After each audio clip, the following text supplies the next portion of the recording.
ما استقامت کننده شهر چارکو توچی باشه سنه 22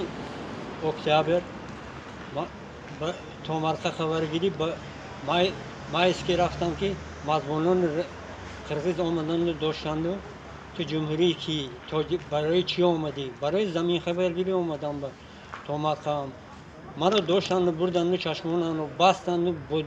یاروخایشون چنان زدن که نه حالت خسته میشد نه حالت ششتان برای همین من با ولایت خوجان آمدم که با بلنیسه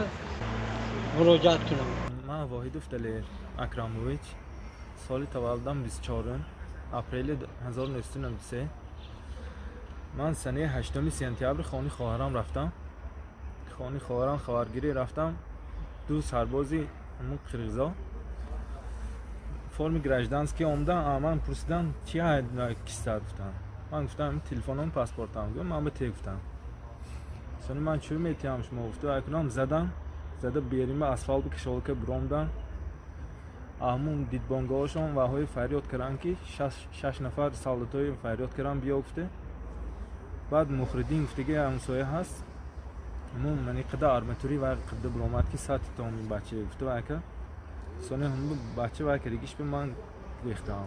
سالتوسی از همون پاسپورتم از من قریب یک ماه اضافه شد ولی هم پاسپورتم نیست قرغیزا گرفتگی نیست پاسپورت به بی زدیگه هاشون من حالی هم نفهمیدم که من زیر من کدام مقصد که من این خیلی کردم خواهم دادن خیلی ما همونجا آخی کلان شدیم ما همونجا وای بودیم ما قرغیز نبود حالی هم من نفهمیدم سر بی زدیگشه